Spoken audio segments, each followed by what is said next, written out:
Hello my dears, നമുക്കിന്ന് 9ാം ക്ലാസ്സിലെ 14ാം ചാപ്റ്ററായിട്ടുള്ള proportion അല്ലെങ്കിൽ അനുപാതം എന്ന ചാപ്റ്റർ നോക്കാം. എന്താണ് പ്രപ്പോർഷൻ ആദ്യം നോക്കാം അല്ലേ. നമുക്ക് നിങ്ങൾ ചെറിയ ക്ലാസ്സിൽ കഴിഞ്ഞ ക്ലാസ്സിലൊക്കെ നിങ്ങൾ 8ിലൊക്കെ റേഷ്യോ എന്നുള്ള ചാപ്റ്റർ പഠിച്ചിട്ടുണ്ട്. അതായത് അംശബന്ധം. അവിടെ നമ്മൾ രണ്ട് ക്വാണ്ടിറ്റീസ് എടുക്കുമ്പോൾ അവർ തമ്മിൽ അംശബന്ധം നമ്മൾ എങ്ങനെ എഴുതിയത്? x:y. ഇങ്ങനെയുള്ള ഇയാളുടെ ഓർമ്മ ഉണ്ടോ? അപ്പോൾ നമ്മൾ എക്സാമ്പിൾ പറയാണ്. ഇപ്പോൾ നമ്മൾ എന്തുണ്ടാക്കുക, നമ്മൾ നാരങ്ങ വെള്ളം ഉണ്ടാക്കാമെന്ന് വിചാരിച്ചോ, അല്ലെങ്കിൽ ചായ ഉണ്ടാക്കാമെന്ന് വിചാരിച്ചോ. ഒരു ഗ്ലാസ് ചായ നമ്മൾ ഉണ്ടാക്കുമ്പോൾ നമ്മൾ അതിലേക്ക് ഒരു 2 ഗ്ലാസ് ചായപ്പൊടി, തേയിലപ്പൊടി ചേർത്ത് വിചാരിച്ചോ. അപ്പോൾ ഒരു ഗ്ലാസ് ചായക്ക് 2 സ്പൂണ്, 2 ഗ്ലാസ്സല്ല 2 സ്പൂണ്, ഒരു ഗ്ലാസ് ചായ ഉണ്ടാക്കുമ്പോൾ 2 സ്പൂണ് ചായപ്പൊടി ചേർത്ത്. അപ്പോൾ ഇനി നമ്മൾ 2 ഗ്ലാസ് ചായ ഉണ്ടാക്കണമെന്ന് വിചാരിക്കാം. അപ്പോൾ 2 ഗ്ലാസ് ചായ ഉണ്ടാക്കുമ്പോൾ എത്ര സ്പൂൺ ചായപ്പൊടി ചേർക്കണം? ഇവിടെ ഒരു ഗ്ലാസ്സിന് 2 ചേർക്കണം. അപ്പോൾ 2 ഗ്ലാസ് ആകുമ്പോൾ അതിന് എന്താണ്, 2 കൂടി ചേർക്കുമ്പോൾ എന്തായി? 4 ആയി അല്ലേ. അപ്പോൾ അവിടെ റേഷ്യോ എന്താണ്? 2:4 ആയി. ഇനി നമ്മൾ ഉണ്ടാക്കുന്നതേ ഒരു 3 ഗ്ലാസ് ചായ ഉണ്ടാക്കാമെന്ന് വിചാരിച്ചോ. അപ്പോൾ 3 ഗ്ലാസ് ചായ എന്ന് പറയുമ്പോൾ നമ്മൾ എത്ര സ്പൂണ് ചായപ്പൊടി ചേർക്കണം? ഒരു ഗ്ലാസ്സിക്ക് 2, വീണ്ടും 2 ഗ്ലാസ് ആയപ്പോൾ അവിടെ 4 ആയി. 2 കൂടി ആഡ് ചെയ്തു. ഇത് കൂടി 2 കൂടി ആഡ് ചെയ്യുമ്പോൾ അത്ര ചേർക്കണം അല്ലേ. അപ്പോൾ 6. അപ്പോൾ നമ്മൾ റേഷ്യോസ് കിട്ടി. ഓക്കെ, ഇതിൽ ഈ റേഷ്യോയിൽ ഫസ്റ്റ് എന്നത് എക്സ് ആണ്, ഇത് വൈ ആണെന്ന് വിചാരിക്കുക കേട്ടോ. അപ്പോൾ നമ്മൾക്ക് ഈ റേഷ്യോ ഇങ്ങനെ കാണുമ്പോൾ നമുക്കൊരു സുഖമല്ല. നമുക്ക് ഇതിനെ ഈക്വൽ ആയിട്ട് എഴുതണം. എപ്പോഴും നമ്മളിങ്ങനെ റേഷ്യോ ഇങ്ങനെ ഈസ്റ്റ് എന്നൊക്കെ എഴുതണേക്കാൾ നമുക്ക് ഈസി, നമുക്ക് കാണാനും ചെയ്യാനും ഒക്കെ, നമുക്ക് മാത്സ് ചെയ്യാനും കണക്കുകൾ ചെയ്യാനൊക്കെ ഈസി എന്താണ്, നമുക്ക് ഈക്വൽ ടു ആവണം. അപ്പോൾ നമുക്ക് ഇവനെ ഈക്വൽ ആക്കണം. ഈക്വൽ ആക്കണമെങ്കിൽ നമുക്കിവിടെ ഇവനെ എക്സ് ഈക്വൽ ടു വൈ എന്ന് എഴുതാൻ പറ്റുമോ? ഇവിടെ എക്സ് ഈക്വൽ ടു വൈ ഒരിക്കലും ആവില്ല അല്ലേ. 1:2 ആവില്ല, 2:4, ഒരിക്കലും ഇവർ ഈക്വൽ ആവില്ല. അപ്പോൾ ഈക്വൽ ആക്കാൻ എന്താ ചെയ്യാൻ നോക്കാം. അതാണ് നമ്മൾ പ്രപ്പോർഷനിൽ പറയണത്. ഇവിടെ റേഷ്യോസിൻ്റെ കമ്പാരിസൺ ആണ്. സെയിം റേഷ്യോ ഇവിടെ റേഷ്യോ എന്താണ്? ഇതിനൊക്കെ ചെറുതാക്കുമ്പോൾ 1:2 1:2 കിട്ടും. ഇതെന്താണ്? ഇത് 1:2 തന്നെയാണ്. ഇതിനെ ഇനി ചെറുതാക്കാൻ പറ്റില്ല. ഇനി 2 4 എന്ന് പറഞ്ഞാൽ ഇതിൽ കോമൺ ആയിട്ട് 2 അല്ലേ. 2/2 1 കിട്ടും, 4/2 2 കിട്ടും. ഇവിടെ തന്നെ 3 6, ഇതിൽ എന്താണ്? 3 കോമൺ ആണ് അല്ലേ. 3/3 1 കിട്ടും. 6ൽ എന്താണ്? 6/3 2. ഇങ്ങനെ ഇതൊക്കെ റേഷ്യോ എന്താണ്? എല്ലാം സെയിം റേഷ്യോയിലാണ് നമുക്ക് പറയാം. അവരൊക്കെ ഒരേ അനുപാതത്തിലാണ് അല്ലെങ്കിൽ പ്രപ്പോർഷനിലാണെന്ന് പറയാം. ഇനി നമുക്ക് വേണ്ടത് എന്താ അറിയോ? ഈക്വൽ ആക്കി കിട്ടണം. അതായത് x ഈക്വൽ ടു വൈ അല്ലെങ്കിൽ y ഈക്വൽ ടു എക്സ് എന്നുള്ളൊരു ഇക്വേഷൻ നമുക്ക് എന്തെങ്കിലും കിട്ടുമോ? ഒരിക്കലും പറ്റില്ല. ഇത് രണ്ടും ഈക്വൽ ആയി കിട്ടില്ല. പക്ഷെ നമുക്ക് എങ്ങനെ എഴുതാന്നറിയോ? ഈ എക്സിനെയും വൈനെയും ഇവിടെ ചിന്തിക്കുക. എന്നിട്ട് ഞാനത് എഴുതുന്ന ശ്രദ്ധിക്കുക. ഞാനിവിടെ എഴുതാണ് y ഈക്വൽ ടു kx. ഇതിപ്പോൾ എങ്ങനെ എങ്ങനെ വന്നെന്ന് നമുക്ക് നോക്കാം. y equal to kx. ഈ k എന്താണ് ഇപ്പോൾ? പറഞ്ഞുതരാം. k എന്ന് പറഞ്ഞാൽ ഒരു കോൺസ്റ്റന്റ് ആണ്, ഒരു നിശ്ചിത സംഖ്യയാണ്, അത് മാറില്ല. k എന്താണ്? k എങ്ങനെ ആളും തരം നോക്കി മാറില്ല. k എപ്പോഴും ഒരേതായിരിക്കും. ഒരു കേസിൽ വന്നാൽ എന്തെങ്കിലും കേസ്, ഇപ്പോൾ ഈ ഒരു കേസിൽ നമുക്ക് പറയാം. ഈ ഒരു കേസിൽ ആദ്യത്തെ കേസിൽ x1 y2 അല്ലേ. അപ്പം നമുക്ക് എഴുതാം y എന്താണ്? 2 ആണ്. 2 ഈക്വൽ ടു k ഇൻറ്റു 1 എഴുതി അല്ലേ. അപ്പോൾ ഇവിടെ കെൻ്റെ വാല്യൂ 1നെ കൊണ്ട് ഏത് നമ്പറിനെ ഇൻറ്റു ചെയ്യുമ്പോഴാണ് 2 കിട്ടുക? k ഇവിടെ 2 അല്ലേ കിട്ടുക. 2 ഇൻറ്റു 1 അല്ലേ 2. അപ്പോൾ ഈ കേസിൽ നമുക്ക് k ഈക്വൽ ടു എത്ര കിട്ടി? 2 കിട്ടിയിട്ട്. അപ്പോൾ kൻ്റെ 2 ഇവിടെ ഇരിക്കട്ടെ. ഇനി അടുത്ത് നമ്മൾ വേറെ കേസ് എഴുതാം. അതായത് ഈ ഒരു കേസ് എഴുതാം. ഈ കേസിൽ നമുക്ക് ഇത് എക്സ്, ഇത് വൈ കേട്ടോ. വൈ എത്രയാണ്? ഇവിടെ 4 അല്ലേ. അപ്പോൾ 4 ഈക്വൽ ടു ഇവിടെ k നമുക്ക് അറിയില്ല എന്ന് വിചാരിച്ചോ. k ഇൻറ്റു ഇവിടെ വൈ എക്സ് എത്രയാണ്? k. Y is equal to k x ആണ് നമ്മളെ മെയിൻ ആള്. അപ്പോൾ ഇവിടെ ഇൻറ്റു 2. ഇനി ഈ k2നെ ഏത് നമ്പർ കൊണ്ട് ഇൻറ്റു ചെയ്യുമ്പോഴാണ് 4 കിട്ടുക? 2 ഇൻറ്റു 2 അല്ലേ 4. ഇവിടെ kക്ക് പകരം ഇവിടെ ഇൻറ്റു 2, ഇവിടെ 2 ഇട്ട് കൊടുക്കുമ്പോഴല്ലേ 2 ഇൻറ്റു 2 4 ആവുക. അപ്പോൾ ഇവിടെ നമുക്ക് എന്ത് കിട്ടി? k ഈക്വൽ ടു 2 കിട്ടി. ഇനി നമ്മൾ അടുത്തൊരു കേസ് എഴുതുമ്പോൾ അടുത്ത കേസ് 3ഉം 6 കേട്ടോ. ഇത് എക്സ്, ഇത് വൈ. അപ്പോൾ ഇവിടെ നമ്മൾ നോക്കുക 6 ഈക്വൽ ടു k ഇൻറ്റു 3 ആണല്ലോ. ഇനി 3നെ ഏത് നമ്പറും കൊണ്ട് ഇൻറ്റു ചെയ്യുമ്പോഴാണ് 6 കിട്ടുക? ഇവിടെയും എന്താണ്? 2 ആണ്. 2 ഇൻറ്റു 3 ആണ് 6. അപ്പോൾ നോക്കി എല്ലാ കേസിലും k 2 കിട്ടി. k മാറണുണ്ടോ? എക്സും വൈ ഒക്കെ ഇവിടെയൊക്കെ മാറി. ഇവിടെ 1ഉം ഇവിടെ 2 ആയി, ഇവിടെ 2ഉം ഇവിടെ 4 ആയി, ഇവിടെ 3ഉം ഇവിടെ 6 ആയി. പക്ഷേ k എല്ലാ സ്ഥലത്തും എന്താണ്? ഒരു നിശ്ചിത സംഖ്യയായിട്ട്, ഒരു കോൺസ്റ്റന്റ് ആയിട്ട് നിൽക്കുകയാണ്. അപ്പോൾ k എന്താണ്? കോൺസ്റ്റന്റ് ആണ്. k എന്താണ്? കോൺസ്റ്റന്റ് ആണ്. അപ്പോൾ നമ്മൾ രണ്ട് അളവുകൾ നമ്മൾ കമ്പയർ ചെയ്ത് പറയാം കേട്ടോ. എക്സും വൈയും പറയുമ്പോൾ നമുക്ക് വൈ ഈക്വൽ ടു എക്സും വൈയും പറയുമ്പോൾ നമ്മൾ എന്ത് ചെയ്യുക? ആ സെക്കൻഡ് ക്വാണ്ടിറ്റി, അതായത് വൈ നമുക്ക് എന്ത് ചെയ്യുക? കെൻ്റെ, അതായത് ഒരു നിശ്ചിത സംഖ്യയുടെ മൾട്ടിപ്പിൾ ആണ്, ഒരു കോൺസ്റ്റന്റ് മൾട്ടിപ്പിൾ ആണ്. അപ്പോൾ k ഇൻറ്റു എക്സ് എന്ന് എഴുതാം. മനസ്സിലായോ? ഇവിടെ k എന്താണ്? കോൺസ്റ്റന്റ് ആണ്. അപ്പോൾ ഇത്രയും മനസ്സിലായോ?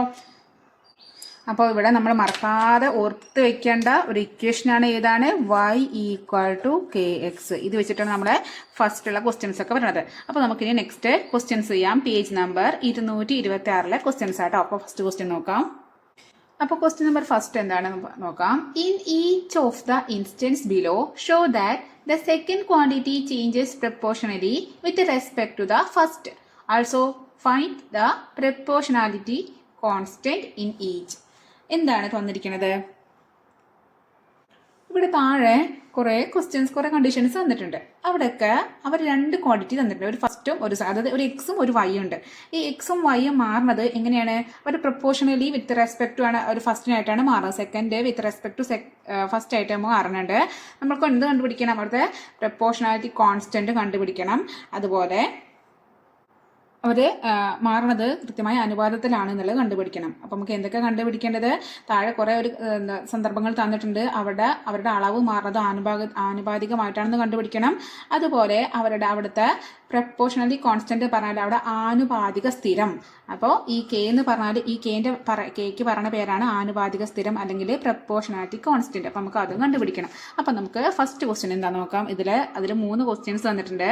അതിൽ ഫസ്റ്റ് ക്വസ്റ്റ്യൻ ആണ് the length of sides of squares and their perimeters. ഒരു സ്ക്വയറിൻ്റെ സൈഡ്സും അതിൻ്റെ പെരിമീറ്ററും. അതായത് സ്ക്വയർ എന്ന് പറഞ്ഞാൽ എന്താണ്? സമചതുരം. അപ്പോൾ സമചതുരങ്ങളുടെ വശവും അതിൻ്റെ ചുറ്റളവും, സമചതുരങ്ങളുടെ നീളവും അതിൻ്റെ ചുറ്റളവും അവർ തമ്മിൽ എന്താ ബന്ധം നമ്മൾ കണ്ടുപിടിക്കണം. അപ്പോൾ നമുക്ക് നോക്കാം. അപ്പോൾ സമചതുരം അല്ലെങ്കിൽ സ്ക്വയർ എന്ന് പറഞ്ഞാൽ അവരുടെ പ്രത്യേകത എന്താണ്? ഞാനത് അവിടെ ഒരു സ്ക്വയർ വരയ്ക്കാം കേട്ടോ. ഈ സ്ക്വയറിൻ്റെ പ്രത്യേകത എന്ന് പറഞ്ഞാൽ എല്ലാ സൈഡും എല്ലാ വശങ്ങളും ഈക്വൽ ആയിരിക്കും. ഇപ്പോൾ ഇവിടെ ഇത് 1 ആണെങ്കിൽ ഇതും 1 ആയിരിക്കും, ഇതും 1 ആയിരിക്കും, ഇതും 1 ആയിരിക്കും. ഇനി വേറൊരു സ്ക്വയർ എടുക്കുകയാണെങ്കിൽ, കുറച്ചും കൂടി വലിയ സ്ക്വയർ എടുക്കുകയാണെങ്കിൽ ഇത് 2 ആണെങ്കിൽ ഇവിടെയും 2 ആവും, ഇവിടെയും 2 ആവും, ഇവിടെയും 2 ആവും. എല്ലാ സൈഡ്സും ഈക്വൽ ആയിട്ടുള്ള ഒരു ഇതിനെ നമ്മൾ പറയുക നമ്മുടെ സ്ക്വയർ അല്ലെങ്കിൽ സമചതുരം എന്ന് പറയും. ഇതിന്റെ പെരിമീറ്റർ എന്ന് പറഞ്ഞാൽ എന്താ ഉദ്ദേശിക്കുന്നത്? ചുറ്റളവ്, ചുറ്റുള്ള അളവ്. അതായത് ഇത് പ്ലസ് ഈ സൈഡ് പ്ലസ് ഈ സൈഡ് പ്ലസ് ഇത് പ്ലസ് ഇത്, ഈ 4 സൈഡും കൂടിയും ആഡ് ചെയ്യുമ്പോൾ കിട്ടുന്ന ആളാണ് നമുക്ക് എന്ത്? ചുറ്റളവ്. അതുപോലെ തന്നെ ഇവിടെ തന്നെ ഈ സൈഡ് പ്ലസ് ഈ സൈഡ് പ്ലസ് ഈ സൈഡ് പ്ലസ് ഈ സൈഡ്, ഈ 4 സൈഡ്സും കൂടി ആഡ് ചെയ്യുമ്പോൾ നമുക്ക് എന്ത് കിട്ടും? നമുക്ക് ചുറ്റളവ് കിട്ടും. അപ്പോൾ ഇവിടുത്തെ ചുറ്റളവ് എന്തായിരിക്കും? 1 പ്ലസ് ഈ സൈഡ് 1 പ്ലസ് ഈ സൈഡ് 1 പ്ലസ് 1 അല്ലേ? അത് നമുക്ക് എന്ത് എഴുതാം? 4 തവണ 1 കൊണ്ട് ആഡ് ചെയ്ത് നമുക്ക് പറയാം 4 × 1 എഴുതാം. ഇനി ഇവിടുത്തെ കേസ് എങ്ങനെയായിരിക്കും? 2 പ്ലസ് 2 പ്ലസ് 2 പ്ലസ് 2. ഇത് നമുക്ക് എങ്ങനെ ഇവിടുത്തെ പെരിമീറ്റർ നമുക്ക് എങ്ങനെ എഴുതാം? 4 തവണ 2 കൊണ്ട് ആഡ് ചെയ്തില്ല. അപ്പോൾ 4 × 2 എന്ന് എഴുതാം. അപ്പോൾ നോക്ക്, ഇനി നമ്മളിവിടെ വേറെ ഇനിയിപ്പോൾ 3 ആണെങ്കിൽ 4 × 3 വരും. സൈഡ് 3 ആണെങ്കിൽ, ഇനി സൈഡ് 10 ആണെങ്കിൽ 4 × 10 വരും. ഇനി ഞാൻ വേറെ ഒരു സ്ക്വയർ വരയ്ക്കുകയാണ്. ഇതിൻ്റെ സൈഡ് ഞാൻ എ നിർത്തുമെന്ന് വിചാരിച്ചോ. അപ്പോൾ ഇവിടുത്തെ സൈഡ് എ, അപ്പോൾ ഇവിടെ ആയിരിക്കും, ഇവിടെ ആയിരിക്കും, ഇവിടെ ആയിരിക്കും. ഇവിടുത്തെ പെരിമീറ്റർ എന്തായിരിക്കും? അപ്പോൾ 4 × a അല്ലെങ്കിൽ 4a ആണ് ഇവിടുത്തെ പെരിമീറ്റർ ആണല്ലോ. ഇത് നമ്മളെ ഇക്വേഷൻ, ചുറ്റളവ് അല്ലെങ്കിൽ പെരിമീറ്ററിൻ്റെ ഇക്വേഷൻ നമ്മൾ ചെറിയ ക്ലാസ്സിൽ പഠിച്ചതാണ്. 4a അല്ലെങ്കിൽ 4s എന്നൊക്കെ പറഞ്ഞിട്ട് പഠിച്ചിട്ടുണ്ടാവും. അപ്പോൾ ഇത്ര കാര്യം മനസ്സിലായി. നമുക്ക് ഓരോന്നും നമുക്ക് എഴുതാം. ഇവിടെ ഒരു ഫസ്റ്റ് ക്വാണ്ടിറ്റി, ഇനി ഒരു സെക്കൻഡ് ക്വാണ്ടിറ്റി. നമ്മൾ എന്താ ക്വസ്റ്റ്യൻ പറഞ്ഞിരിക്കുന്നത്? Show that the second quantity changes proportionally with respect to the first. അപ്പോൾ സെക്കൻഡ് വിത്ത് റെസ്പെക്ട് ടു ഫസ്റ്റിനോടായിട്ട് ചേഞ്ച് ചെയ്യണം നമുക്ക് പറഞ്ഞിരിക്കുന്നത്. അപ്പോൾ നമുക്ക് ആദ്യം നമ്മൾ ക്വാണ്ടിറ്റീസ് എഴുതാം. ആദ്യം എന്താണ്? ലെങ്ത് ഓഫ് സൈഡ്സ് അല്ലേ? ഇതിൻ്റെ വശങ്ങളുടെ നീളം. ഇവിടെ ലെങ്ത് ഓഫ് സൈഡ്സ് നമ്മൾ എന്നല്ല എടുത്തു. ഇവിടെ നമ്മൾ ജനറൽ ആയിട്ട് നമ്മൾ എന്ന് എടുത്തു. അതുപോലെ ഇതാണ് നമ്മളെ ഫസ്റ്റ് ക്വാണ്ടിറ്റി കേട്ടോ. നമ്മൾ ഫസ്റ്റ് ഉള്ള ആൾ ആരാണ്? അതായത് നമ്മളെ എക്സിന്റെ സ്ഥാനത്ത്, നമ്മൾ ഈ ഇക്വേഷനിൽ എക്സിന്റെ സ്ഥാനത്ത് ആരാണ്?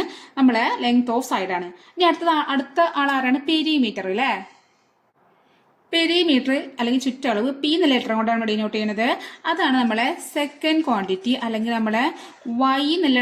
ഇത് എന്താണ്? വൈ ആണ് നമ്മുടെ വൈ.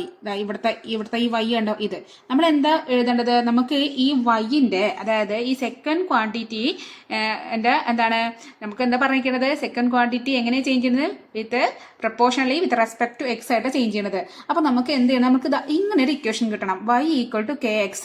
ഇവിടെ y എന്താണ്? നമ്മുടെ പെരിമീറ്റർ ആണ്. അപ്പോൾ പെരിമീറ്റർ = p = നമുക്ക് എങ്ങനെ കിട്ടിയിരിക്കുന്നത്? എക്സിനോട് എങ്ങനെ ചേഞ്ച് ചെയ്യണമെന്ന് പറയുന്നത്? എക്സ് പറഞ്ഞാൽ നമ്മൾ എന്താ എടുത്തിരിക്കുന്നത്? a ആണ്. നമുക്ക് ഇതാ 4 × a എന്ന് കിട്ടിയിട്ടുണ്ടല്ലേ? നമുക്കപ്പോൾ 4a എന്ന് എഴുതാം.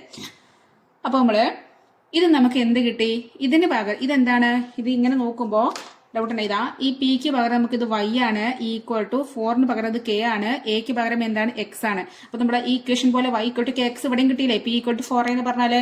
അപ്പൊ ഇവിടുത്തെ പ്രപ്പോർഷണലി അതായത് ഇവിടുത്തെ നമുക്ക് പറയാം ഇത് പ്രപ്പോർഷണാലിറ്റി കോൺസ്റ്റന്റ് ഇവിടുത്തെ എന്താണ്, ഏതായിരിക്കും പ്രപ്പോർഷണലി കോൺസ്റ്റന്റ് ഇവിടുത്തെ ഇതാണെങ്കിൽ y is equal to kx k ആണ് ഇവിടുത്തെ കോൺസ്റ്റന്റ്. അപ്പൊ ഇവിടുത്തെ കോൺസ്റ്റന്റ് ആയിരിക്കും, മാറാത്ത ആളാണ്. പിക്കും എക്കും ഏത് വാല്യൂ മാറാം. അതായത് A2 ആകുമ്പോൾ p ഒരു വാല്യൂ ആവും, A4 ആകുമ്പോൾ പിക്ക് വേറെ വാല്യൂ ആവും, A10 ആകുമ്പോൾ പിക്ക് വേറെ വാല്യൂ ആവും. പക്ഷെ ഇവിടെ എയും പിയും ഏതന്നെ വാല്യൂ ആയാലും 4ന്റെ വാല്യൂ മാറും. 4 പറഞ്ഞത് 4 തന്നെയാണ്. അപ്പോൾ ഇവിടുത്തെ കോൺസ്റ്റന്റ് ഏതാണ്, ഇവിടുത്തെ കോൺസ്റ്റന്റ് 4 ആണ്. അപ്പൊ നമുക്ക് ഇങ്ങനെ കിട്ടി, നമുക്ക് ഇതിനെ സെന്റൻസ് ആക്കിയിട്ട് എഴുതാം. അപ്പം നമുക്ക് പറയാം p ഈക്വൽ ടു 4 ആയതുകൊണ്ട് perimeter changes with respect to length of sides of square. Perimeter change ചെയ്യുന്നത് with respect to equal to നമ്മൾ with respect to length of sides of square. അതായത് ചുറ്റളവിന് ആനുപാതികമായിട്ടാണ് സമചതുരത്തിന്റെ വശത്തിന്റെ നീളം മാറുന്നത് എന്ന് എഴുതാം. ഇനി നമ്മളോട് എന്ത് കാണാൻ പറഞ്ഞിട്ടുണ്ട്, ഇവിടുത്തെ പ്രപ്പോർഷണലി കോൺസ്റ്റന്റ് കാണാൻ പറഞ്ഞിട്ടുണ്ട്. നമുക്ക് അതല്ലെങ്കിൽ ആനുപാതിക സ്ഥിരം നമുക്ക് നോക്കാം. അപ്പോൾ ഇവിടുത്തെ കേസിലെ പ്രപ്പോർഷണലി കോൺസ്റ്റന്റ് അല്ലെങ്കിൽ ആനുപാതിക സ്ഥിരം എന്ന് പറഞ്ഞാൽ ഇവിടുത്തെ ഈ നമ്പറിനാണ് കേട്ടോ പറയുക. നമ്മൾ ഈ കെ എന്നൊക്കെ വലിയ നമ്പർ പ്രപ്പോർഷണലി കോൺസ്റ്റന്റ് അല്ലെങ്കിൽ ആനുപാതിക സ്ഥിരം എന്നൊക്കെ പറഞ്ഞിട്ട് നിങ്ങൾ എന്താണെന്ന് വിചാരിച്ചിട്ട് ഡൗട്ട് അടിക്കേണ്ട. ഇവിടെ നമുക്ക് ഈ നമ്പർ കിട്ടിയില്ലേ, ഈ 4 ആണ്, ഇവിടെ 4 അതാണ് ഇവിടുത്തെ പ്രപ്പോർഷണൽ കോൺസ്റ്റന്റ് അല്ലെങ്കിൽ ആനുപാതിക സ്ഥിരം. നമ്മൾ കെ ഇവിടെ നമുക്ക് ഇതിനെ നമ്മൾ ഇക്വേഷൻ കൊടുത്തപ്പോൾ നമ്മൾ y equal to k x ആ കൊടുക്കുന്നത്. ഈ കെ ഒക്കെയാണ് നമ്മൾ പറയുക പ്രപ്പോർഷണലി കോൺസ്റ്റന്റ് അല്ലെങ്കിൽ ആനുപാതിക സ്ഥിരം എന്ന്. അപ്പം നമുക്ക് ഇതിലെ സെക്കൻഡ് ക്വസ്റ്റ്യൻ ചെയ്യാം. സെക്കൻഡ് ക്വസ്റ്റ്യൻ എന്താ നോക്കാം. The length of wires bent into squares and the length of sides of the squares. അതായത് പല നീളങ്ങളുടെ കമ്പികൾ വളച്ചുണ്ടാക്കിയ സമചതുരത്തിന്റെ കുറെ കമ്പികളുണ്ട്. ഈ കമ്പി വളച്ചിട്ട് എന്തുണ്ടാക്കി, ഇതിങ്ങനെ വളച്ച് ബെൻഡ് ചെയ്തിട്ട് ഇവിടെ ഇങ്ങനെ പൊട്ടിച്ചിട്ട് ബെൻഡ് ചെയ്തിട്ട് നമ്മൾ എന്തുണ്ടാക്കി, ഇതുകൊണ്ട് നമ്മൾ സമചതുരങ്ങൾ ഉണ്ടാക്കാൻ, സ്ക്വയേഴ്സ് ഉണ്ടാക്കാണ്. അങ്ങനെയാണെങ്കിൽ ഈ കമ്പിയുടെ നീളവും ഇതിന്റെ വശത്തിന്റെ നീളവും, ഈ കമ്പിയുടെ നീളവും സമചതുരത്തിന്റെ വശത്തിന്റെ നീളവും, അതായത് കുറെ കമ്പികളുണ്ട്, വലിയ കമ്പിയുണ്ട്, ചെറിയ കമ്പിയുണ്ട്, പല രീതിയിലുള്ള കമ്പികളുണ്ടെന്ന് വിചാരിച്ചോ. ഈ കമ്പി ഇപ്പോൾ ഒരു കമ്പി ഇത്, വേറെ കമ്പി ഇത്. ഈ കമ്പി എന്ത് ചെയ്യാം, നമുക്ക് ഇഷ്ടമുള്ള ഷേപ്പിൽ നമുക്ക് മടക്കി ഇങ്ങനെ ബെൻഡ് ചെയ്ത് എടുക്കാൻ പറ്റും. അത് നമ്മൾ ഇതിനെ ഈക്വൽ ഭാഗമാക്കി മാറ്റിയിട്ട് ഇവിടെ ഒരു ബെൻഡ്, ഇവിടെ ഒരു ബെൻഡ്, ഇവിടെ ആദ്യം ഒന്നിങ്ങനെ ബെൻഡ് ചെയ്തു, ഇങ്ങനെ ബെൻഡ് ചെയ്തു, പിന്നെ ഒന്നും കൂടി ബെൻഡ് ചെയ്തു, ഇങ്ങനെ. അപ്പോൾ എന്തായി, ഇതിനെ നമുക്ക് ബെൻഡ് ചെയ്തിട്ട് ഇങ്ങനെ ഒരു സ്ക്വയർ ആക്കി മാറ്റി. സ്ക്വയറാന്ന് വിചാരിക്കുക കേട്ടോ. അടുത്തത് നമ്മൾ ഇതിനെ ബെൻഡ് ചെയ്തിട്ട് നമ്മൾ എന്ത് ചെയ്തു, ഇതിനെ തന്നെ 4 ഭാഗമാക്കിയിട്ട് ഈ ഓരോ ഭാഗത്ത് നമ്മളിങ്ങനെ ബെൻഡ് ചെയ്തു, ഇവിടെ നിന്ന് വളച്ചു കൊടുത്തു, വീണ്ടും വളച്ചിട്ട് നമ്മൾ എന്ത് ചെയ്തു, ഇങ്ങനെ ഒരു സ്ക്വയർ ഉണ്ടാക്കി എന്ന് വിചാരിക്കാം. ഇങ്ങനെ പല രീതിയിൽ പല കമ്പികളും വളച്ചിട്ട് നമ്മൾ എന്തുണ്ടാക്കുകയാണ്, സ്ക്വയേഴ്സ് ഉണ്ടാക്കുക, സമചതുരങ്ങൾ ഉണ്ടാക്കുകയാണ്. അപ്പോൾ ഈ വയേഴ്സ് ഇങ്ങനെ ബെൻഡ് ചെയ്തിട്ട് നമ്മൾ സ്ക്വയേഴ്സ് ഉണ്ടാക്കുകയാണ്. നമ്മളോട് എന്തൊക്കെയാണ് പറയണത്, എന്തൊക്കെയുള്ള തമ്മിലുള്ള ബന്ധങ്ങൾ നമുക്ക് കാണേണ്ടത്. ഒന്ന് ഈ ലെങ്ത്ത്, ഈ കമ്പിന്റെ ലെങ്ത്തും അതുപോലെ ഈ സ്ക്വയറിന്റെ ഒരു സൈഡും. അപ്പോൾ ഫസ്റ്റ് ഒരു ക്വാണ്ടിറ്റി ഏതാണ്, ഈ മൊത്തത്തിൽ ഈ കമ്പിന്റെ ലെങ്ത്ത്, അതുപോലെ പിന്നെ ഏതാണ് ഈ സ്ക്വയറിന്റെ ഒരു സൈഡ്. ഇപ്പോൾ ഈ ഒരു കമ്പിന്റെ ഈ ലെങ്ത് ആണെങ്കിൽ ഈ സ്ക്വയറിന്റെ ഒരു സൈഡ്, ഈ കമ്പിയാണെങ്കിൽ ഇത് വെച്ചുണ്ടാക്കിയ ഈ സ്ക്വയറിന്റെ ഈ സമചതുരത്തിന്റെ ഈ ഒരു സൈഡ്, ഈ ഒരു വശം, ഇതിന്റെ നീളവും ഇതിന്റെ വശം, അത് തമ്മിലുള്ള ബന്ധമാണ് നമ്മൾ ഇക്വേഷനായിട്ട് കണ്ടുപിടിക്കുന്നത്. നമ്മളെ y ഈക്വൽ ടു kx എന്നുള്ള ആ രീതിയിൽ നമ്മൾ ഉണ്ടാക്കണം. അപ്പോൾ നമുക്ക് എന്നിട്ട് അന്ന് kന്റെ വാല്യൂ നമ്മൾ കണ്ടുപിടിക്കണം. അപ്പോൾ ഇവിടെ നമുക്ക് 2 ക്വാണ്ടിറ്റി വേണം. ഫസ്റ്റ് ക്വാണ്ടിറ്റി എക്സിന്റെ സ്ഥാനത്തിരിക്കുന്നത് ആരാണ്, ഇവിടെ ലെങ്ത് ഓഫ് വയർ അല്ലേ, അതായത് ഈ വയറിന്റെ ലെങ്ത്. അപ്പോൾ നമുക്ക് എഴുതാം ലെങ്ത് ഓഫ് വയറിന് നമ്മൾ L ലെറ്ററും കൊണ്ട് എഴുതി കേട്ടോ, അതായത് കമ്പിയുടെ നീളം. ഇതെന്താണ്, ഇത് നമ്മളെ ഫസ്റ്റ് ക്വാണ്ടിറ്റിയാണ്, ഇത് ഫസ്റ്റ് ആണ്. അതാണ് എക്സിന്റെ സ്ഥാനത്ത്. നിങ്ങൾ എക്സാമിന് എഴുതാൻ നിങ്ങൾക്ക് മനസ്സിലാക്കാൻ വേണ്ടി പറയാം കേട്ടോ. അപ്പോൾ ഇത് ഫസ്റ്റ് ക്വാണ്ടിറ്റി ആണ്, ഇത് എക്സ് ആക്കി നമ്മൾ നമ്മുടെ മൈൻഡിൽ എടുത്തു. ഇനി അടുത്ത ആൾ ആരാണ്, ഇവിടെ അടുത്ത ആൾ നമുക്ക് തന്നിരിക്കുന്നത് എന്താണ്, ഈ ഒരു സ്ക്വയറിന്റെ ഒരു വശം അല്ലേ, ഈ സമചതുരത്തിന്റെ ഒരു സൈഡ്. അപ്പോൾ നമുക്ക് എഴുതാം സമചതുരത്തിന്റെ വശത്തിന്റെ നീളം അല്ലെങ്കിൽ length of side of square. ഇതാണ് ഇത് നമ്മൾക്ക് ഏത് ലെറ്റർ കൊണ്ട് നമുക്ക് എടുക്കാം, സമചതുരത്തിന്റെ ഒരു സൈഡ് അല്ലേ. അപ്പോൾ നമുക്ക് എസ് എന്നുള്ള ലെറ്റർ എടുക്കാം. ഇതാണ് നമ്മുടെ സെക്കൻഡ് ക്വാണ്ടിറ്റിയാണ്. ഇത് നമ്മുടെ y ആണ് കേട്ടോ. ഇതാണ് നമ്മുടെ വൈയുടെ സ്ഥാനത്തിരിക്കുന്നത്. നമ്മുടെ ഇക്വേഷൻ എന്തായിരുന്നു, നമ്മുടെ മെയിൻ ഇക്വേഷൻ എന്തായിരുന്നു, y ഈക്വൽ ടു kx. ഈ ഒരു രൂപത്തേക്ക് ആക്കണം നമ്മൾ. അതായത് length of side of square equal to ഏതോ ഒരു k ഉണ്ട് ഇൻറ്റു എക്സ് ആയിട്ട് എടുക്കണം. അതാണ് നമ്മൾ കണ്ടുപിടിക്കേണ്ടത്. അപ്പോൾ ആ kന്റെ വാല്യൂ നമ്മൾ കണ്ടുപിടിക്കണം. അപ്പോൾ ഇനി നോക്കാം, ഇപ്പോൾ ഒരു കമ്പി കേട്ടോ, ഈ കമ്പി ടോട്ടൽ നമ്മൾ നേരത്തെ പറഞ്ഞ പോലെ ഒരു 4 സെന്റിമീറ്റർ നീളമുള്ള ഒരു കമ്പിയാന്ന് വിചാരിച്ചോ. അതായത് ഈ വയറിന് ടോട്ടൽ 4 സെന്റിമീറ്റർ ഉണ്ട്. അപ്പോൾ ഇതിന് 4 ഈക്വൽ ഭാഗമാക്കുമ്പോൾ 1 1 1 1 ആവും അല്ലേ. ഇതിനെ ഇങ്ങോട്ട് ബെൻഡ് ചെയ്തിട്ട് വളച്ചിട്ട് നമ്മൾ സ്ക്വയർ ഉണ്ടാക്കാന്ന് പറഞ്ഞാൽ ഇതിൻ്റെ ഓരോ സൈഡ് എത്രയായിരിക്കും? 1 1 ഇങ്ങനെയല്ലേ വരിക. അപ്പോൾ ഇനിയിപ്പോൾ ഇത് 8 ആണെന്ന് വിചാരിച്ചോ. ടോട്ടൽ 8 സെന്റിമീറ്ററിലെ ഒരു എന്താ പറയുക കമ്പി ആണെങ്കിൽ ഓരോ സൈഡും 2 2 2 വരും. ഇപ്പോൾ 2 + 2 + 2 + 2 എന്താണ് 8 തന്നെ കിട്ടും. അപ്പോൾ നമുക്ക് ഈ സ്ക്വയറിൻ്റെ പെരിമീറ്റർ അല്ലെങ്കിൽ ചുറ്റളവാണ് ഈ കമ്പിൻ്റെ നീളം. അങ്ങനെ പറഞ്ഞാൽ മനസ്സിലായില്ലേ? ഈ കമ്പിൻ്റെ നീളം 4 ആണ്. ഇതിൻ്റെ ചുറ്റളവ് എത്രയാണ്? 1 + 1 + 1 + 1 4. അപ്പോൾ ഇവിടുത്തെ ഈ കമ്പി ഈ കമ്പി ഈ നീളത്തിലെ കമ്പി വളച്ചിട്ടല്ലേ ഈ സ്ക്വയർ ഉണ്ടാക്കിയത്. അപ്പോൾ ഇതിൻ്റെ കമ്പിൻ്റെ നീളം ഈക്വൽ ടു സ്ക്വയറിൻ്റെ പെരിമീറ്റർ ആണ് അല്ലേ. അത് നമുക്ക് എഴുതാം. Length of wire equal to perimeter of square. അതായത് കമ്പിയുടെ നീളം എന്ന് പറഞ്ഞാൽ സമചതുരത്തിന്റെ ചുറ്റളവിനോട് ഈക്വൽ ആണ് അല്ലേ. അപ്പോൾ ഇനി നമുക്ക് നോക്കാം. ഇപ്പം നിങ്ങൾക്ക് മനസ്സിലാക്കാൻ വേണ്ടി പറഞ്ഞുതരാം. ഇപ്പം നമുക്ക് ഒരു സ്ക്വയർ തന്നു, ഒരു സമചതുരം തന്നു. അതിൻ്റെ ടോട്ടൽ ചുറ്റളവ് നമുക്ക് തന്നിട്ടുണ്ട്. അതിൻ്റെ ഒരു സൈഡ് നമുക്ക് തന്നിട്ടില്ല എന്ന് വിചാരിക്കാം. അതായത് ഇപ്പോൾ ഒരു ഇവിടെ വരയ്ക്കുകയാണെങ്കിൽ ഇവിടെ ഒരു സ്ക്വയർ അല്ലെങ്കിൽ സമചതുരം തന്നിട്ടുണ്ട്. നമ്മൾ പറഞ്ഞു ഇതിൻ്റെ പെരിമീറ്റർ 20 ആണെന്ന് പറഞ്ഞു. 20 സെന്റിമീറ്റർ. അങ്ങനെയാണ് ഇതിൻ്റെ ഒരു സൈഡ് എത്രയും നമ്മൾ കണ്ടുപിടിക്കാൻ പറഞ്ഞു. അപ്പോൾ നമ്മൾ എങ്ങനെ കണ്ടുപിടിക്കുക? ഇതിൻ്റെ എല്ലാ സൈഡും ഈക്വലാണ് നമുക്കറിയാം അല്ലേ. അപ്പോൾ ഈ സൈഡും ഈ 4 സൈഡും കൂടി ആഡ് ചെയ്യുമ്പോഴാണ് നമുക്ക് എന്ത് കിട്ടണത്? നമുക്ക് 20 കിട്ടണത്. അപ്പോൾ 4 സൈഡ്സും കൂടി ഈക്വൽ ആണെങ്കിൽ ഇതും എസ് ഇത് എസ് ഇത് എസ് ഇത് എസ് ആണെങ്കിൽ 4s = 20. അപ്പോൾ s = ഒരു സൈഡ് കാണാൻ എന്ത് ചെയ്യാം? ഈ 4നെ ഇവിടേക്ക് കൊണ്ടുപോകുമ്പോൾ 20/4 വരും ഈക്വൽ ടു 5 നമുക്ക് കിട്ടും. അപ്പോൾ 5 + 5 10 + 5 15 + 5 20 നമുക്ക് കിട്ടും. അപ്പോൾ നമുക്ക് എങ്ങനെ കിട്ടിയത്? സൈഡ് ഈക്വൽ ടു എന്താണ്? ടോട്ടൽ പെരിമീറ്ററിനെ നമ്മൾ എന്ത് ചെയ്തത്? /4 ചെയ്തു. നമുക്ക് ഒരു സൈഡ് കിട്ടാൻ നമ്മൾ എന്താ ചെയ്തത്? പെരിമീറ്ററിനെ 4 കൊണ്ട് ഡിവൈഡ് ചെയ്തു. ഒന്നും കൂടി പറഞ്ഞുതരാണെങ്കിൽ, ഇപ്പോൾ ഒരു സ്ക്വയറിന്റെ 4 സൈഡും എസ് ആണെങ്കിൽ ഇവിടുത്തെ പെരിമീറ്റർ പി ആണെങ്കിൽ ഒരു സൈഡ് നമുക്ക് ചോദിക്കുകയാണ്. ഇവിടുത്തെ ഒരു സൈഡ് ചോദിക്കുമ്പോൾ നമ്മൾ എന്ത് ചെയ്യുക? ടോട്ടൽ പെരിമീറ്ററിനെ /4 ചെയ്യാം. അപ്പോൾ നിങ്ങൾക്ക് നമ്പേഴ്സ് എടുത്തിട്ട് ചെയ്യുമ്പോൾ മനസ്സിലാവും. ഇപ്പോൾ നമ്മളോട് പറഞ്ഞു പെരിമീറ്റർ 16 ആണെന്ന് വിചാരിച്ചോ. 16 ആണ് തന്നു. നമ്മൾ ഒരു സൈഡ് എത്രയെന്ന് കാണാൻ പറഞ്ഞു. അപ്പോൾ നമ്മൾ എന്ത് ചെയ്യുക? 16/4 ചെയ്യുക. അപ്പോൾ നമുക്ക് 4 കിട്ടും. അപ്പോൾ ഇവിടുത്തെ ഒരു സൈഡ് 4, ഈ സൈഡ് 4, ഈ സൈഡ് 4, 4 + 4 8, 8 + 4 + 4 എന്ത് കിട്ടി? 16 കിട്ടും. അപ്പോൾ നമുക്ക് എന്ത് ചെയ്യാം? പെരിമീറ്റർ തന്നാൽ ഒരു സ്ക്വയറിന്റെ സൈഡ് കാണാൻ നമ്മൾ എന്ത് ചെയ്യുക? പെരിമീറ്ററിനെ /4 ചെയ്താൽ നമുക്ക് എന്ത് കിട്ടും? നമുക്ക് അവിടുത്തെ ആ സൈഡ് കിട്ടും. അപ്പോൾ 1 സൈഡ് ഓഫ് സ്ക്വയർ എന്ന് പറഞ്ഞാൽ സമചതുരത്തിന്റെ ഒരു വശം എന്ന് പറഞ്ഞാൽ എന്താണ്? പെരിമീറ്റർ /4. ചുറ്റളവിനെ 4 കൊണ്ട് ഡിവൈഡ് ചെയ്യണം. ഇനി ഈ പെരിമീറ്റർ, ഇവിടെയുള്ള പെരിമീറ്റർ എന്ന് പറഞ്ഞാൽ എന്താണ്? നമ്മൾ കമ്പികൾ ബെൻഡ് ചെയ്തിട്ടാണ് എന്ത് ഉണ്ടാക്കിയിരിക്കുന്നത്? സ്ക്വയേഴ്സ് ഉണ്ടായിരിക്കുന്നത്. അപ്പോൾ ഈ സ്ക്വയറിന്റെ പെരിമീറ്റർ ഇതിനോട് ഈക്വൽ നമ്മൾ പറഞ്ഞിട്ടുണ്ട്. ഈ വയറിന്റെ ലെങ്ത്തിനോട് ഈക്വൽ ആണ് അല്ലേ. അപ്പോൾ പെരിമീറ്റർ ഈക്വൽ ടു എന്താണ്? ലെങ്ത് ഓഫ് വയർ ആണ് അല്ലേ.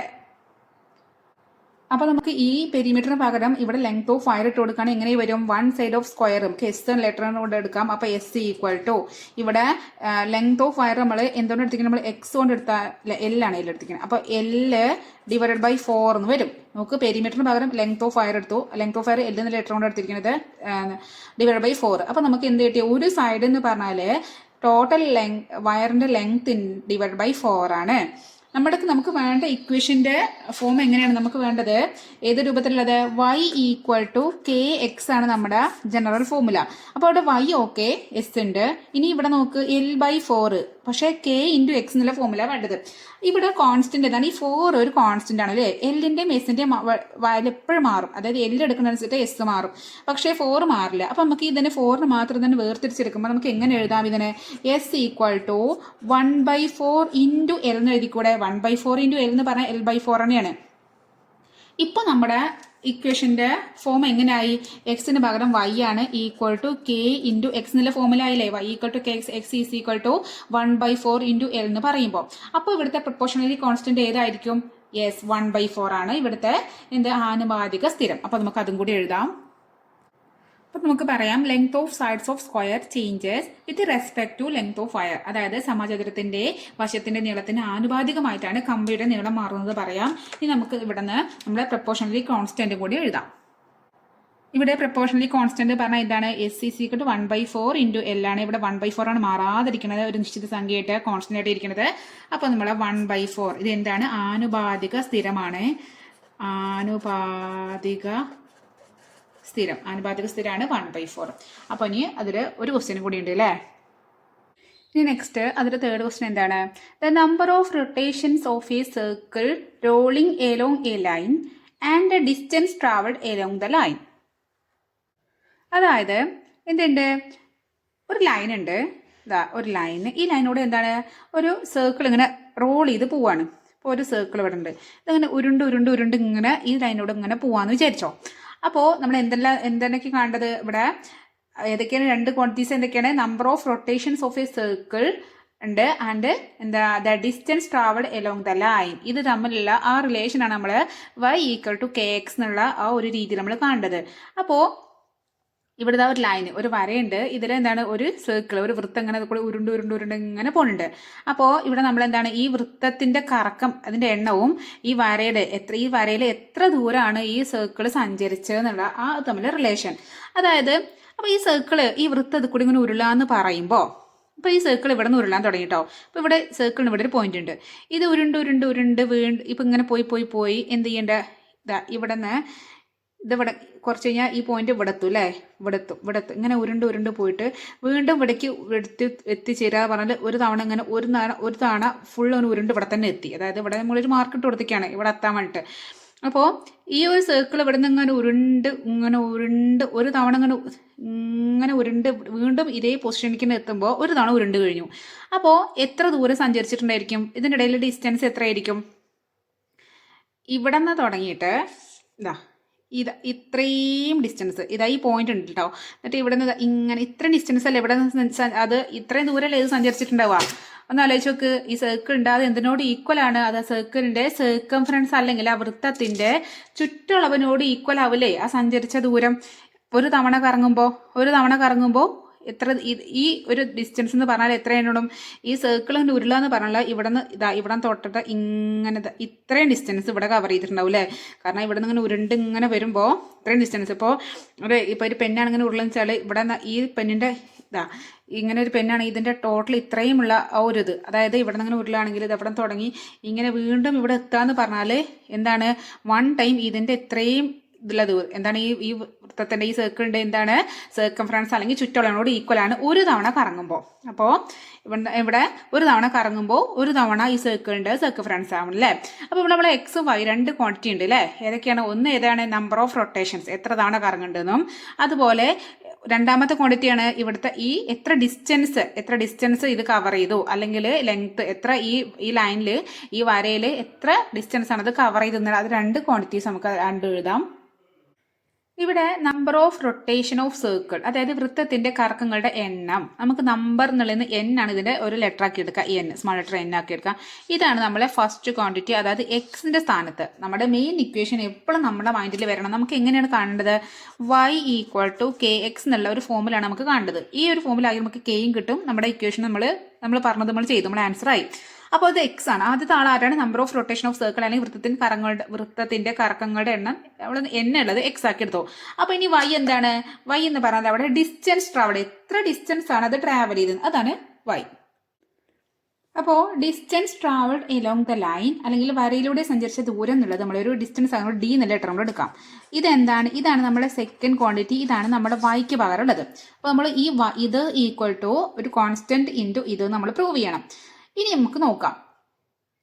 ഇവിടെ ഒരു തവണ കറങ്ങാന്ന് പറയുമ്പോൾ എന്താണ്? ഒരു തവണ അതിന്റെ ചുറ്റളവാണ് അല്ലേ. ഒരു തവണ ഈ സർക്കിൾ കറങ്ങാന്ന് പറഞ്ഞാൽ ഒരു തവണ അതിന്റെ സർക്കംഫറൻസ് അല്ലെങ്കിൽ ചുറ്റളവ്. അങ്ങനെ ഒന്നും കൂടി കറങ്ങി, അപ്പൊ 2 തവണയായി. അങ്ങനെ ഒന്നും കൂടി കറങ്ങി, അങ്ങനെ n തവണ കറങ്ങി.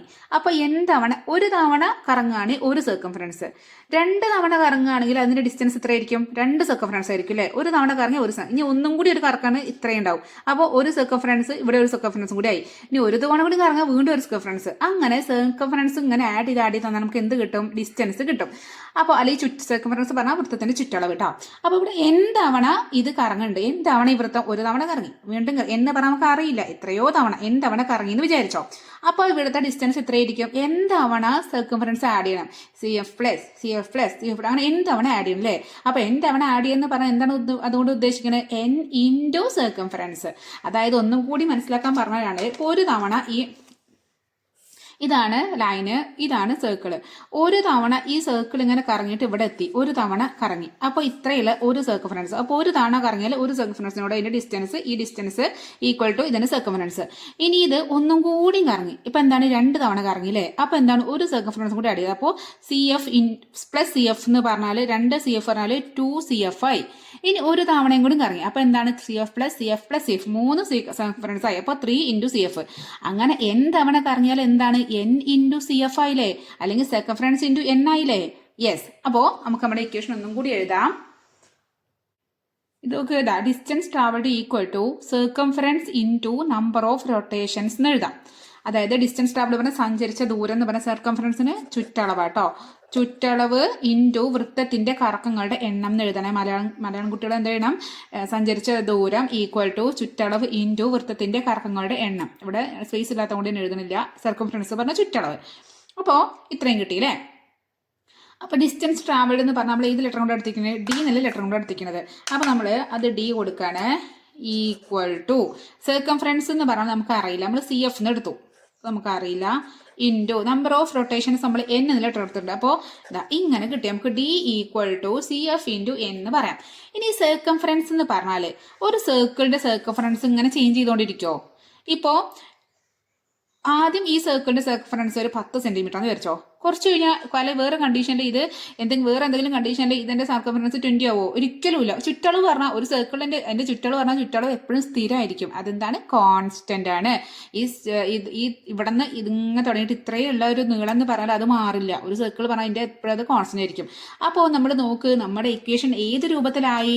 ഇവിടെ y ഈക്വൽ ടു KX എന്നുള്ള രൂപത്തിൽ തോന്നുന്നുണ്ടോ? ഈ ഇക്വേഷൻ കാണുമ്പോൾ ഇത് K, ഇത് X, ഇത് Y തോന്നുന്നില്ലേ? അപ്പൊ നമ്മുടെ ഇക്വേഷൻ നമുക്ക് ഈ രൂപത്തിലായി അല്ലേ. അപ്പൊ നമുക്ക് എന്താ നമ്മളിത് എന്താണ് നമ്മൾ പ്രൂവ് ചെയ്തു, നമ്മൾ കാണിച്ചു കൊടുത്തു. അവർ പറഞ്ഞ നമ്മൾ ക്വസ്റ്റിന്റെ ആൻസർ ആയി. നമ്മൾ എന്താണ് പ്രൊപ്പോർഷണലി കോൺസ്റ്റന്റ് കൂടി കണ്ടാൽ മതി. അപ്പൊ പക്ഷേ അത് സെന്റൻസ് ആക്കി നമുക്ക് എഴുതാം. അപ്പൊ നമുക്ക് പറയാം distance travelled along the line changes with respect to number of rotations. അല്ലെങ്കിൽ വരയിലൂടെ സഞ്ചരിച്ച ദൂരത്തിന് ആനുപാതികമായിട്ടാണ് വൃത്തത്തിന്റെ കറക്കങ്ങളുടെ എണ്ണമുള്ളത് എന്ന് പറയാം. ഇനി നമുക്ക് എന്ത് വേണം? പ്രപ്പോർഷണലി കോൺസ്റ്റന്റ് കണ്ടുപിടിക്കണം. അപ്പൊ നമുക്ക് ഇത് അവിടെ തന്നെ ഇവിടെ എഴുതണം. നിങ്ങൾ ഞാൻ ഇവിടെ എഴുതാണ്. ഇവിടെ നമുക്ക് y ഈക്വൽ ടു KX എന്നുള്ള രീതിയിലാണ് കിട്ടിയിരിക്കുന്നത്. അപ്പൊ Kന്റെ പകരം ഇവിടെ എന്തുള്ളത്? CF ആണ് അല്ലെ, സർക്കംഫറൻസ്. അപ്പൊ അവിടുത്തെ പ്രപ്പോർഷണലി കോൺസ്റ്റന്റ് എന്താണ്? CF ആണ് അല്ലെങ്കിൽ സർക്കംഫറൻസ് ആണ്. അപ്പൊ നമുക്ക് ഇവിടെ എഴുതാം. അപ്പോൾ ഇവിടുത്തെ പ്രപ്പോർഷണലി കോൺസ്റ്റന്റ് പറഞ്ഞാൽ സർക്കംഫറൻസ് ഓഫ് സർക്കിൾ ആണ്. അല്ലെങ്കിൽ ഇവിടുത്തെ മലയാളത്തിൽ പറയുന്ന ആനുപാതിക സ്ഥിരം എന്ന് പറഞ്ഞാൽ അത് എന്തിനോട് ഈക്വൽ ആണ്?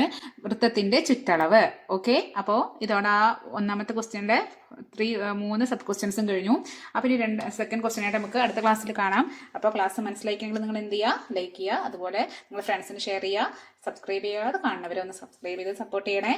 അപ്പോൾ ഓക്കെ, ബൈ.